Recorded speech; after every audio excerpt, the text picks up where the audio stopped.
Good morning.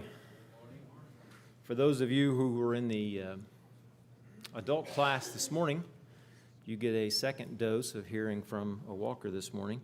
I'm not sure what you did to deserve that kind of treatment, but thank you for being here, and I thank you in advance for your attention as we talk this morning. I'd like to thank Luke for that excellent class, and as often the case, the things that are talked about in one setting are directly applicable and complement perfectly the things in another setting. Love is foundational to what we're going to talk about today. That is, when we're talking about restoring the weak, struggling, and rebellious, that should be done, it should be motivated from love, and it should be performed or done in love. So those of you who are in class, or I encourage you to listen to that if you weren't in class, take everything that you heard there as foundational for what we're going to talk about for the next few minutes. I'd also like to thank Josh for those songs. He told me he was going to be leading songs that were talking about us together and unity. And this is a fellowship of image bearers is what we've been talking about for the past several weeks or even months. And so this is something that we do together. Obviously, it's something we do individually, but the intent is that we do this as a fellowship. So those songs directly applied as well. So let's go ahead and get into the thoughts for the day as we think about restoration. I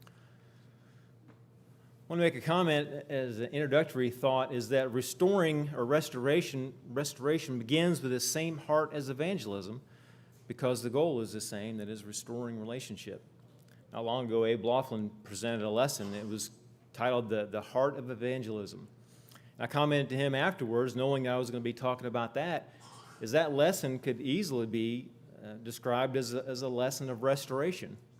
Because when we are evangelizing, when we are telling someone the good news of Jesus and his kingdom, the purpose, the goal in that is to restore relationship that God designed from before the time the world began. From the very beginning, he desired us to be one with him. And so when we are evangelizing, when we're telling that good news, telling people about Jesus and what he has made possible, the whole goal is restoration.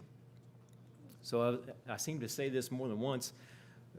Probably the most important thing I can say, the most valuable thing I'm going to say is go listen to Abe's lesson, because everything he said there directly applies to the heart that we should have when we're talking about restoring someone who is already a brother. In his situation, he was talking about someone, the initial bringing about of that good news, and we're talking about someone who's always in that relationship that has been damaged. But again, the heart is the same. And the other thing I wanted to say is that we want to expand our scope as we think about this beyond simply or solely those who have rejected their faith. That clearly applies. Those people need restoration. But I think we'll quickly see, even in the title, you can think about people who are weak and struggling.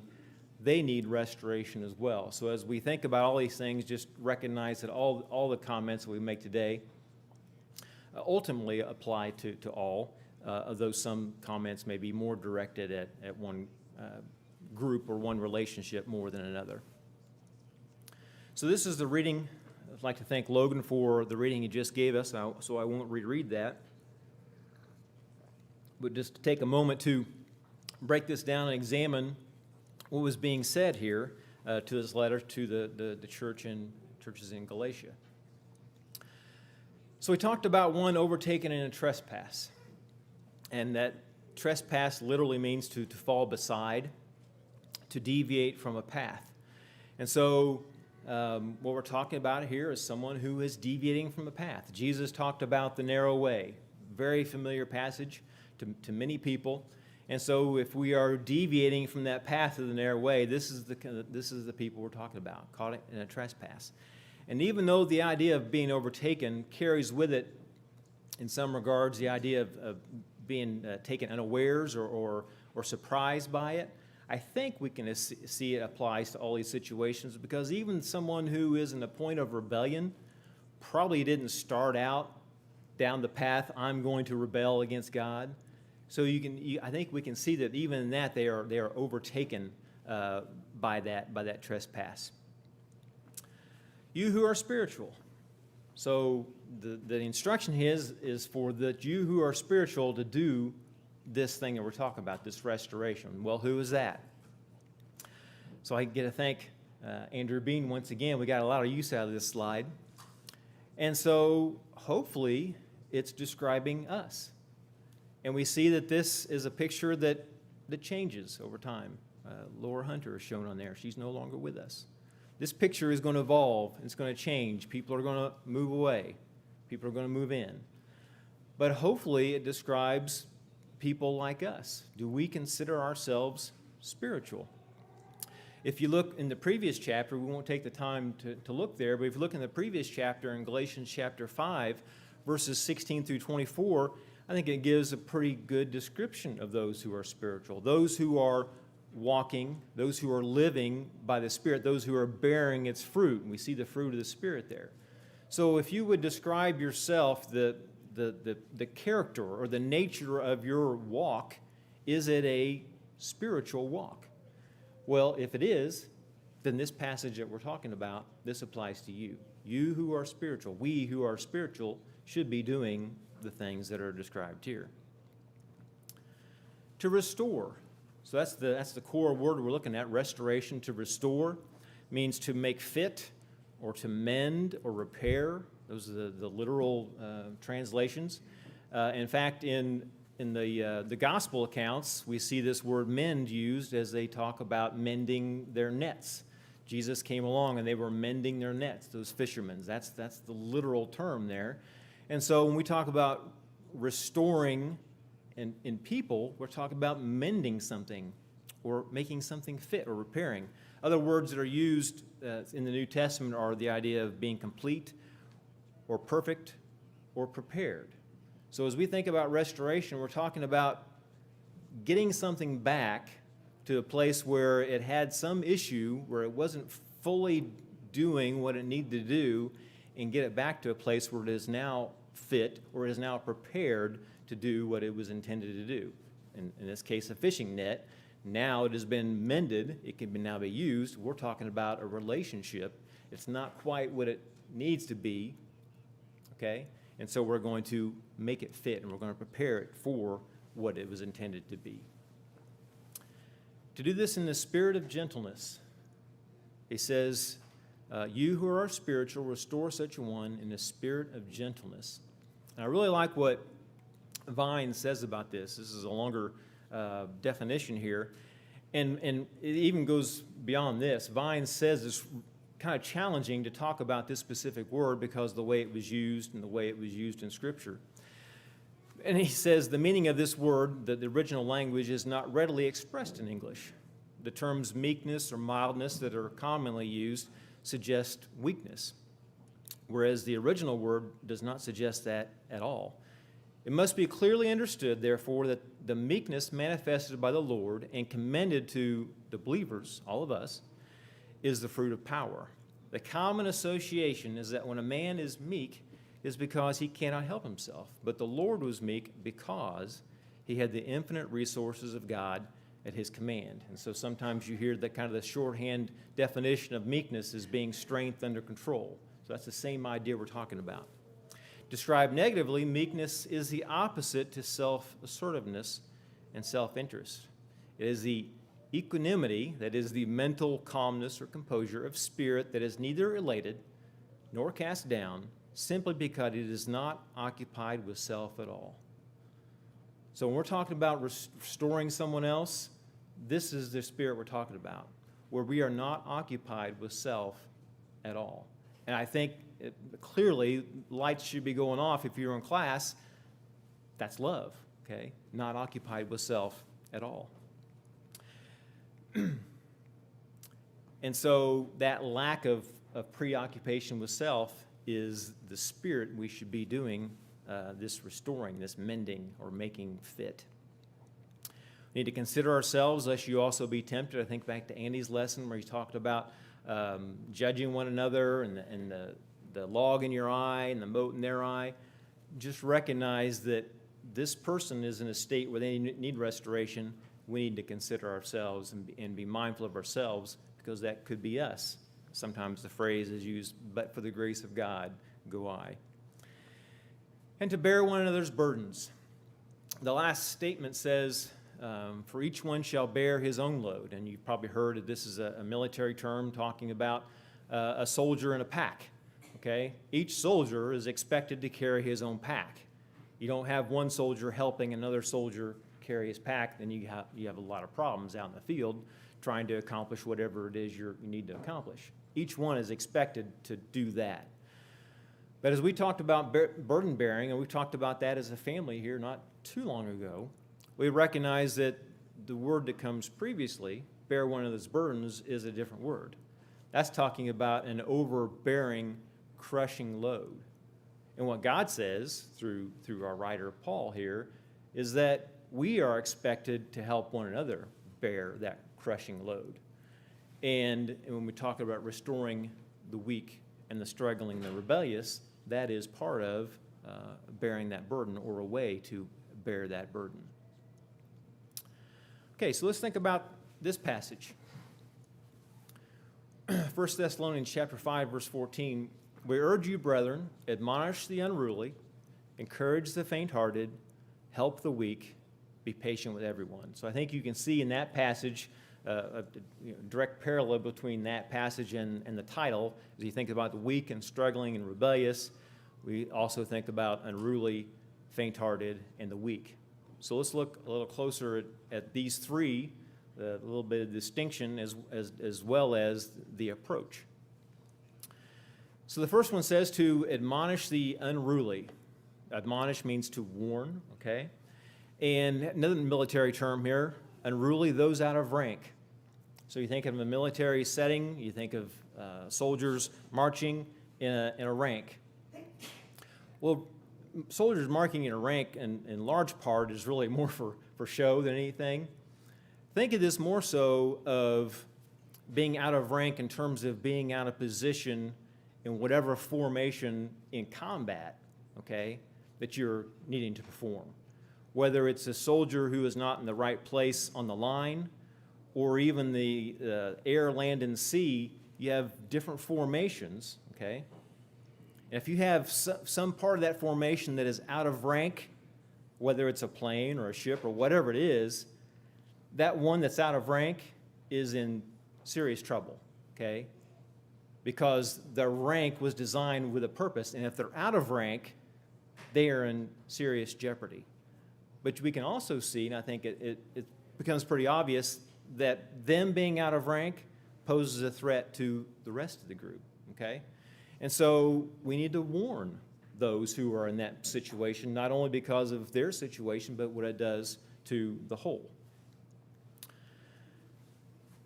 The other phrase here is to encourage the faint-hearted.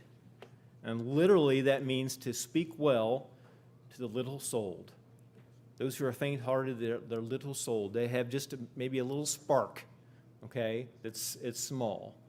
And we are to speak well to that. And I thought it was very interesting, this word mythos is used, which really means to tell a story to. And so maybe you're someone who's good at this, or you know someone who's good at this. That someone is faint-hearted, they're little-souled, and someone comes along and they tell them a story.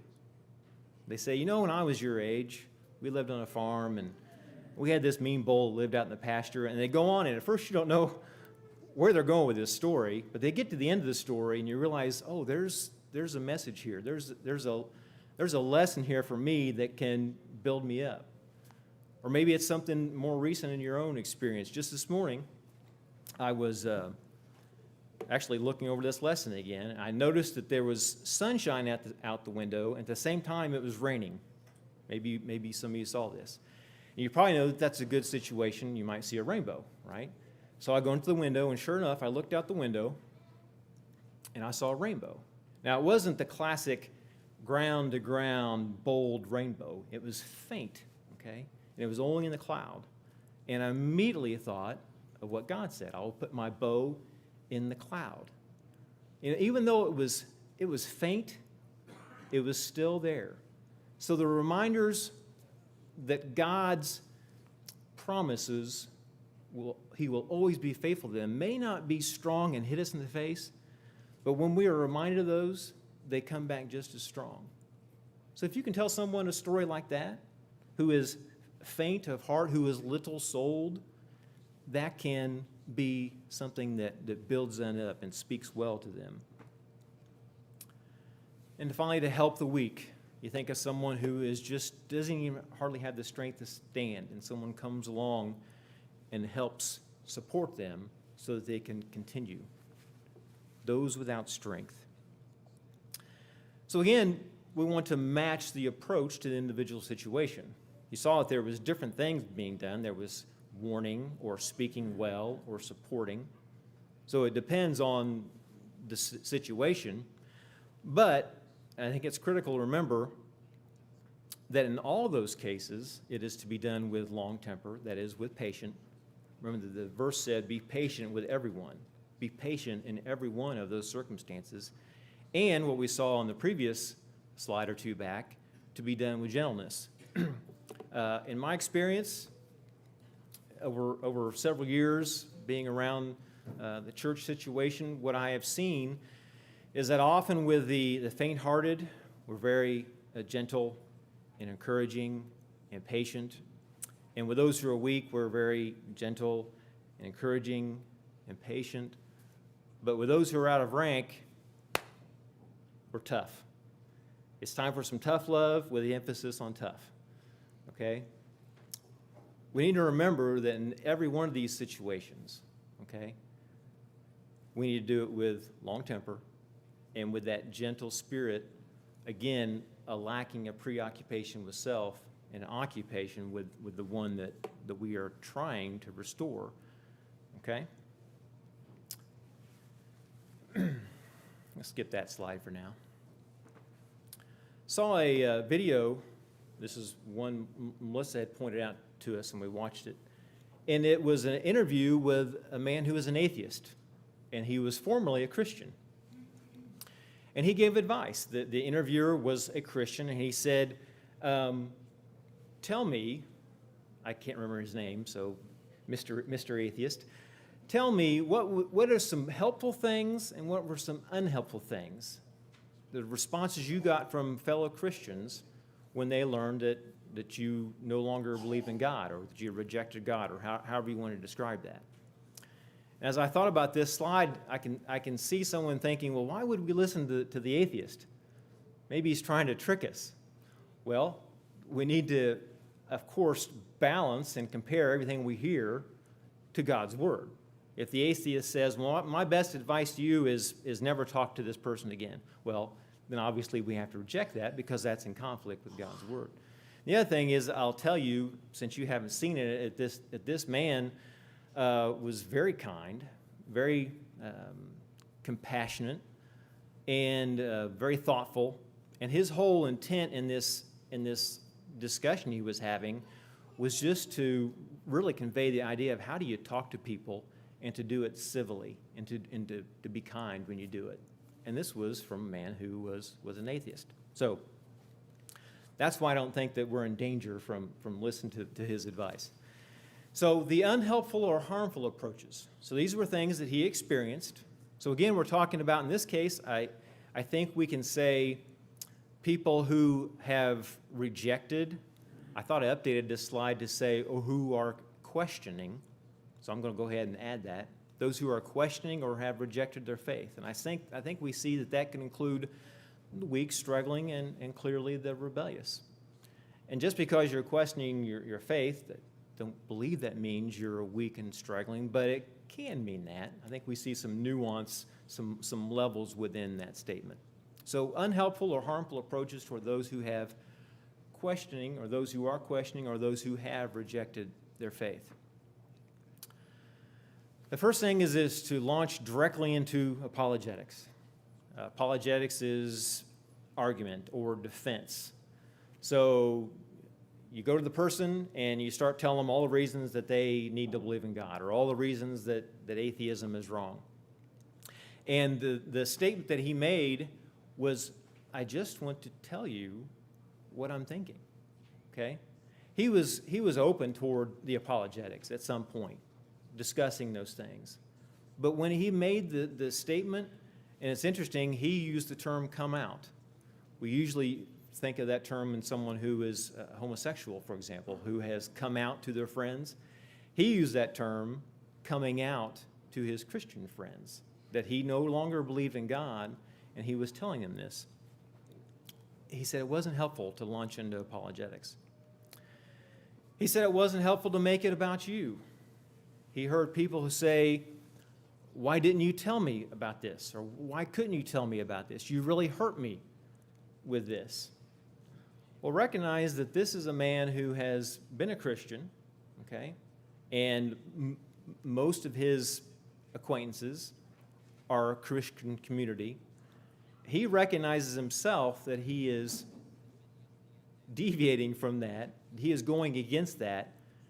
And consider the difficulty of him doing that. And yet I'm going to go and say to him, you really hurt me with this. Dr. Phil used to say, it's not about you. Restoration, love, the gentleness we talked about earlier, all of those, they're not about me. They're about the person that I'm talking about. So that's not helpful to do that. It's not helpful to assume you know what the other person thinks or believes.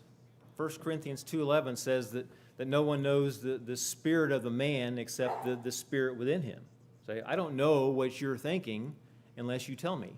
Even someone I've lived with for 30 years, I have a pretty good idea sometimes, but I don't know what Melissa's thinking unless she tells me, okay? And we get ourselves into trouble a lot of times making those assumptions. And what he said was, it was very interesting in the video, he said that people would come to him and tell him what atheists believed because of what other Christians had said the atheists believe, right?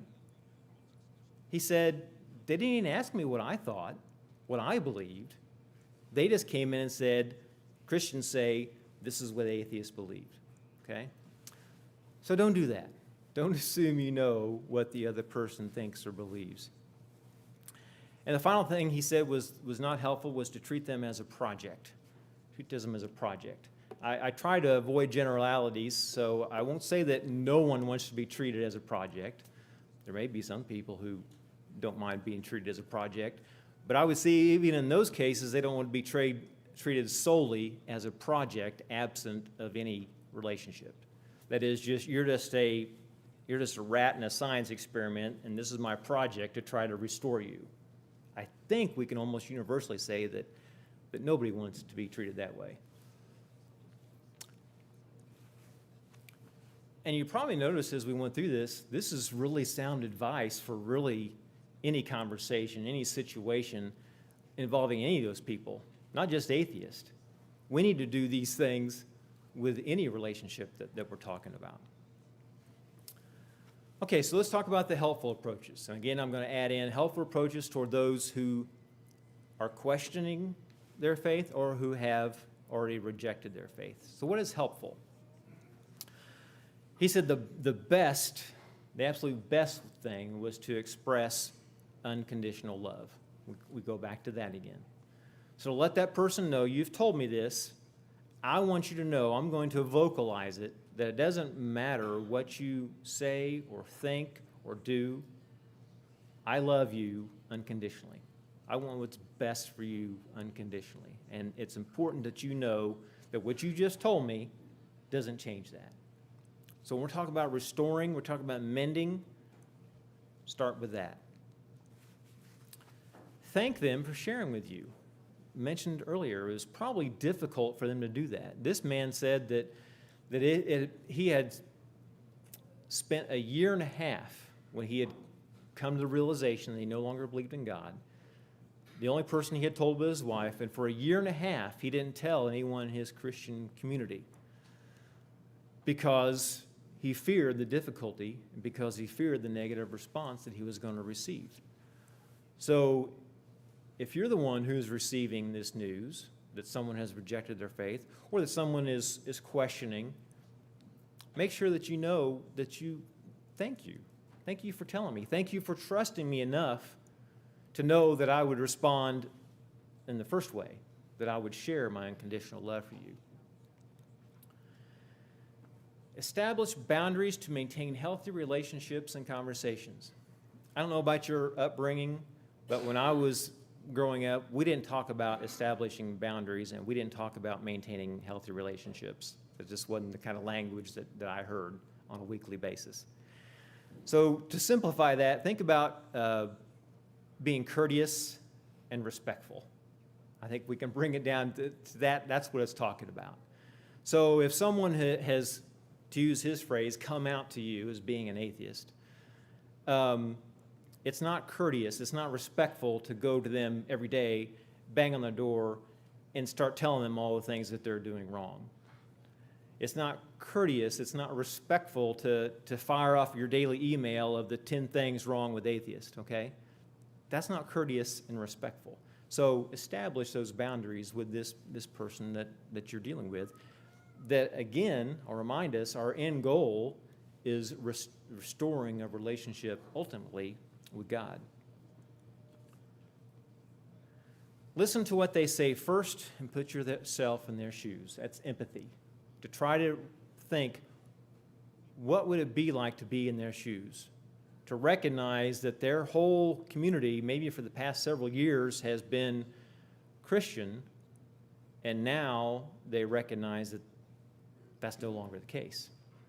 What would that be like? What would it be like to feel alone in that situation, that all the people you're around all the time don't believe the same things you do? Many of us probably don't experience that on a regular basis. We're used to being around people who agree with us. Imagine what it's like to not be in that situation. It is more important to understand than to be understood. The next slide, I'm going to be looking at some things that saw from another gentleman, and he used this statement: it is more important to understand than to be understood. When you approach a situation, do you approach it with that mindset? I'm going in here, and my goal is to understand Abe, okay? My goal is not to make sure he understands me, because I got a lot of good understanding. I need to make sure he understands it. It's the opposite. It's the exact opposite. Understand than to be understood. Proverbs 18:13, it's one thing I liked about the gentleman I'm going to look at on the next slide. Tim Muehlhoff, if I got his name right, is the one who did this. Is even though he is a PhD in communication, he quoted Scripture. He demonstrated in his speech that he recognized that what he was saying wasn't new to him. He didn't discover something new and amazing. He did a lot of research and all those things that essentially verified what God had already said thousands of years ago. If one gives an answer before he hears, it is his folly and shame. I won't ask for a show of hands, but I can tell you I've done that.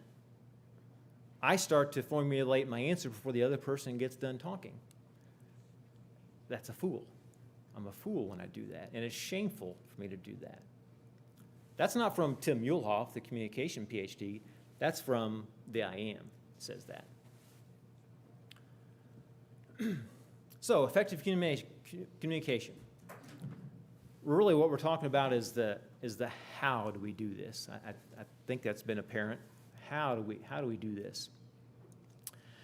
Communication has two components.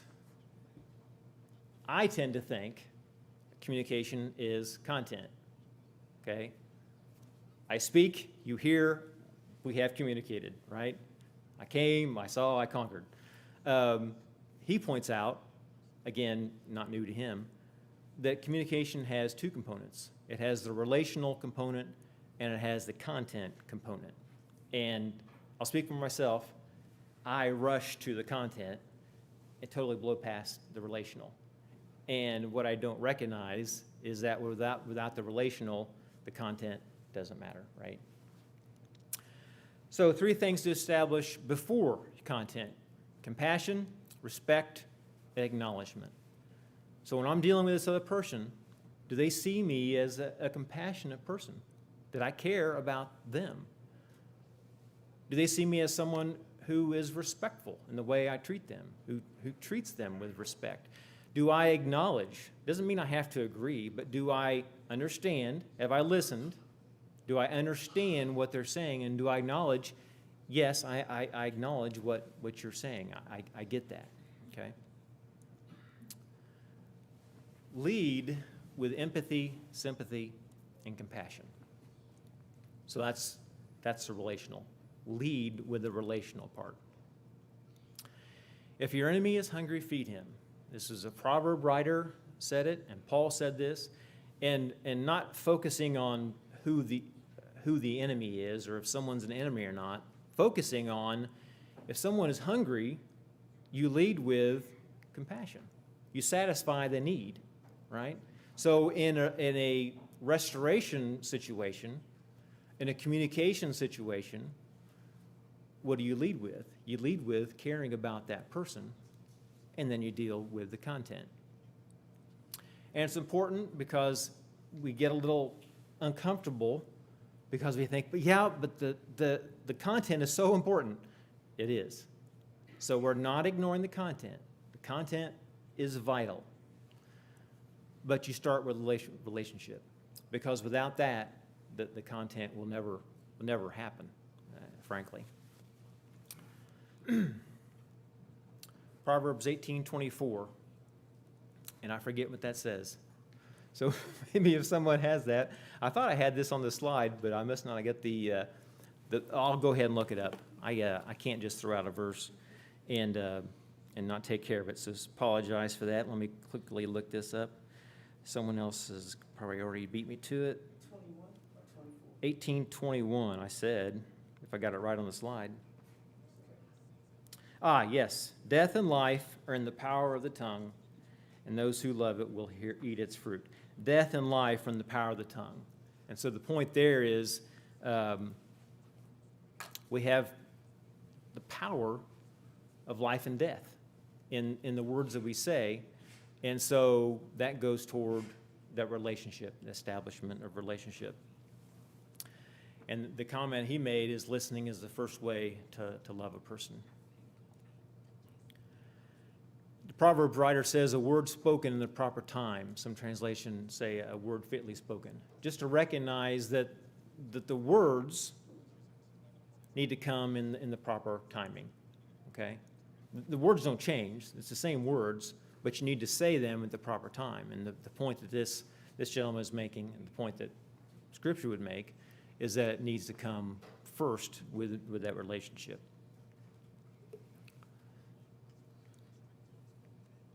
So some final thoughts. Spirit precedes technique. This is an illustration about football. So if you have someone who knows how to coach football, let's say John Christian. John Christian played football. He could coach you on how to block and tackle. And you're probably aware that football is a violent physical sport. So John could teach you the techniques, proper techniques to block and tackle. But if you don't have the spirit, you don't have the will, the heart to go out and do that, John's instruction is not going to make any difference. The spirit has to come first. Now, if you have the spirit, you got the will, you got the heart, the instruction can come along with that. And so this goes to our introductory comments about the heart of evangelism, the heart of restoration. It has to start with that spirit, okay, more so than the how-tos. 1 Peter 3:9. I'm killing myself with my own bad slides. But let me look up 1 Peter 3:9. This is another one I had written on the revised version of my slides.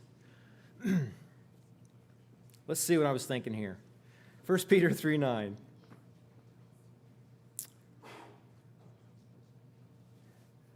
Not returning evil for evil or insult for insult, but giving a blessing instead. For you were called for the very purpose that you might inherit a blessing. So just the idea of our communication, what we should and should not do, and leave it there. Be patient with the other person, yourself, in the process. So chances are this person didn't get where they are overnight. and it may take a while. It may take years. So just know that going in. Be prepared for the long haul. I use the term the process. I don't even like that term, but I think you know what I mean. This interaction we're having that may take quite a while is going to be a process, and just be patient with that. Don't judge success by results. And again, I have those both in quotes. When Andy sent me the email and gave me the assignment for this lesson, my first thought was, maybe we should get somebody else to do this. I have a son who has rejected God, who doesn't believe in God, who has rebelled against that. And my first thought was, let's get somebody who knows what they're doing. Let's get somebody who has had some success in this. Well, number one, if we limit our speakers to those who have it all figured out, we're going to have a problem. We won't have many speakers. Or number two, it's a poor understanding of success and results. It's analogous to evangelism. You know, how many people did Jesus tell the good news to, the good news of the kingdom, that rejected it? Was Jesus a failure because of that? I think we would all say no. So rethink the way you think of success and results. If you tell someone the good news, you've been successful, no matter what their response is to it. Same thing in restoration. If you have spoken the truth in love, and you've been gentle, and you've done all the things that you need to do, and you've warned them, and all the slides that we looked at, and you don't see results, you've still been successful. And the other thing is, you may never see the results. You may die, and the results could come 20 years later because of the seed you planted back here. It's the same thing with evangelism. Do what God has asked us to do, and let Him worry about the rest of it. Follow the physician's rule. The first rule of the physician is do no harm. I'm not sure if that's really true or not, but I've heard that for years, and I think it makes a lot of sense. So if a physician, if an EMT comes on the scene, if you do nothing else, do no harm. You know, if I come on a scene and someone's got a compound fracture and I try to start wrenching on it and fixing it, it was better if I had done nothing. Maybe talk calmly to the person than to do that. Same thing with restoration. We'll just make the blanket assumption that we all want to do what's right. We all care about the individual. We all want them to be restored in relationship with God. Anyone who considers themselves a spiritual mind wants that. But if we're not prepared to go into the situation and do the things that we've been talking about here, then maybe you don't need to go into that situation. Now, that's not contradictory. I said we all need to be doing this, and we do, but in due time, in due season. Don't go in and cause harm that may be really difficult to undo down the road for someone else. And finally, there is no cookbook approach. I'm sorry if that's disappointing to you. You were expecting the how-tos, when to say, what to say, 5 steps toward restoring a brother. Maybe someone else has that, but I don't. I think what you've seen in this lesson is more about really me than it is the other person. It's about how do I approach the other person in a way that bears the image of Christ so that we can help restore that relationship back to God that He intended at the beginning. I had this was like an extra slide that was stuck on the end, and I almost deleted it, and I thought, no, that's a good place to end. Back with our picture. And so I just share with you what James shared. My brothers and sisters, that's all of you. If anyone among you strays from the truth and someone turns him back, let him know that the one who has turned a sinner from the error of his way will save his soul from death and cover a multitude of sins. This is life and death. This is a life and death topic we're talking about. And nothing so insignificant as your physical life and death, not this crude matter, okay? This is spiritual life and death. This is eternal life and death. And so I commend that to you, brothers and sisters. This is for those of us who are spiritual. If you consider yourself spiritual, then this applies to you. That when we're talking about helping someone who is in a situation where they are, we'll say, broken or somewhat broken, to get them to a situation where they are mended and fit, then that's something we can all do together, individually and together, and encourage each other to do that together. Before we close, we want to sing a song that's been announced, and Josh will lead us in that. And the intent there is if there's anyone here who has a need of a spiritual nature that wants to make that known before the body here, that we invite you to come to the front and make that known as we stand and sing. Josh.